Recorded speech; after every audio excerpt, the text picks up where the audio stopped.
जी नाज़रीन, असीं हिते मौजूद आहियूं डहरकीअ में भाण फैक्ट्री ॿाहिरां, जिथे हिन वक़्तु जेको आहे हिन मुख्य गेट आहे जिथे एंग्रो भाण फैक्ट्रीअ जो, जिथे सवें गाॾियूं जेके आहिनि भाण यूरिया जूं जेके लोड थी करे ॿाहिरनि शहरनि ॾांहुं त वञनि पियूं, पर सिंध अंदरि जेका यूरिया जी खोट आहे उहा बरक़रार आहे। हिते जेका खाद जी यूरिया जी बोरी आहे जेका 1800 जे बदिरां उहा आबादगारनि खे 2200 खां 2500 रुपया ॾिनी पई वञे।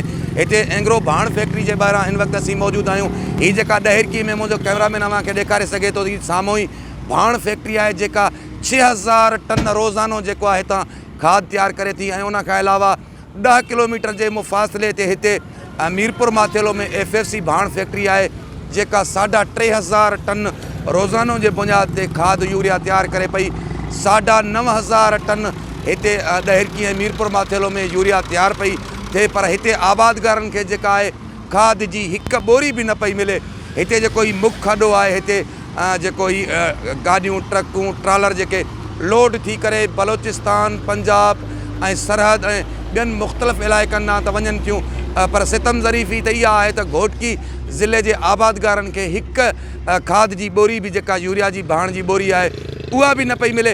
असीं कोशिशि कंदासीं त हिते जेके गाॾियुनि जा ट्रकुनि ट्रालरनि जा ड्राइवर आहिनि जेके ही गाॾियूं लोड करे रहिया आहिनि, उन्हनि खां पुछंदासीं त हीअ जेका यूरिया आहे आख़िर केॾांहुं पई वञे। मुंहिंजो कैमरामैन तव्हांखे ॾेखारे सघे थो त हिन ॿिए पासे ॾांहुं बि सवें गाॾियूं हिन वक़्तु हिते खाद जूं मौजूदु आहिनि जेके मुख़्तलिफ़ शहरनि ॾांहुं त वञनि पियूं, पर सितम ज़रीफ़ी इहा आहे त घोटकी ज़िले जे आबादगारनि समेत सिंध पूरीअ में आबादगारनि खे जेका यूरिया आहे उहा न पई मिली सघे।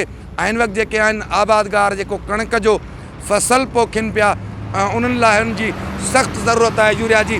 कोशिशि कंदासीं त हिते जेके बीठल ड्राइवर आहिनि उन्हनि ऐं मज़दूरनि सां ॻाल्हि ॿोल कंदासीं त आख़िर जेका हीअ यूरिया आहे केॾांहुं पई वञे। अचो त वधीक ड्राइवरनि सां ॻाल्हि ॿोल था कयूं जेके हिते बीठल आहिनि त हीअ यूरिया आख़िर केॾांहुं पिया खणी वञनि। भाईजानी काॾे पई वञे जेका खाद आहे? असांखे हिनजी ख़बर न आहे काथे वञे, बाक़ी इहा ख़बर असां मज़दूर लोडिंग कंदा आहियूं। अच्छा, लोडिंग कंदा आहियो। केतिरियूं गाॾियूं हितां रोज़ानो लोड थियनि थियूं? 100 लोड थी वेंदी आहे। 100 गाॾी लोड थिए थी। हुनजी ॻाल्हि ॿोल ॿुधी त जेको ॿुधाए थो त 100 गाॾी हिते रोज़ानो लोड थिए थी। असीं कोशिशि कंदासीं त ड्राइवरनि सां ॻाल्हि ॿोल कंदासीं त आख़िरी गाॾियूं केॾांहुं पयूं वञनि। ये गाड़ियाँ आप कहाँ लोड करके जा रहे हो? हमको पता नहीं है, मुंशी मुंशी है हम ऐसा बिल्टी है। वगैरह तो आपके पास होगा ना? हमारे पास कुछ भी नहीं है, कुछ भी नहीं है। हम मजदूर हैं। नहीं आप तो ड्राइवर हैं। असां से लोकल आ रहा हूं, भरे दवा दरो। अच्छा, हिते गाड़ी में लाइंदा हूं, बिल्टी जाइयो जा लाड़काने में को माल काले ना बिल्टी हिसाब सा 10 व्हीलर भरे या वना 200 400 बोरी।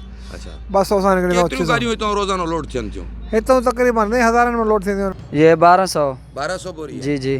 तो कितनी गाड़ियाँ यहाँ से निकलती हैं रोज़ाना, आपको पता है? नहीं, मुझे नहीं पता। अच्छा, हाँ, मैं गाड़ी वाला हूँ, मुझे अच्छा नहीं। गाड़ी वाला। आप कहाँ जा रहे हो ये गाड़ी लोड कर? ये मुल्तान में जा रहे हैं। कितनी बोरियां हैं आपके पास? हमारे पास हैं अभी 45 टन है। 45 टन। हाँ, तो कहाँ मुल्तान जा रहे हैं? मुल्तान में। असां से वेंदे पे कराची। अच्छा, जी हाँ। नहीं यूरिया कराची वास्ते क्या वास्ते जाती है? पता नहीं क्या करना है कराची क्या अच्छा। जी हाँ।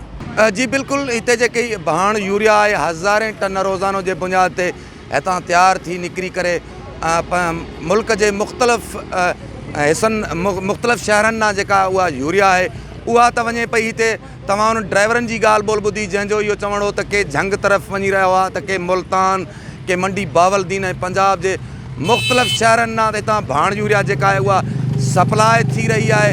हिते हिन वक़्तु सवें गाॾियूं जेके मौजूदु हुयूं मौजूदु हिन वक़्तु बि मौजूदु आहिनि जेके लोड थी करे पंजाब जे मुख़्तलिफ़ ऐं सरहद जे मुख़्तलिफ़ शहरनि ॾांहुं ऐं बलोचिस्तान जे मुख़्तलिफ़ शहरनि ॾांहुं त हीअ यूरिया सप्लाई थी रही आहे। पर हितां जो जेको आबादगार आहे हिन वक़्तु बि घोटकी ज़िले जा जेके आबादगार आहिनि उहे भाण यूरिया जे लाइ सरापा एहतिजाज बणियल आहिनि।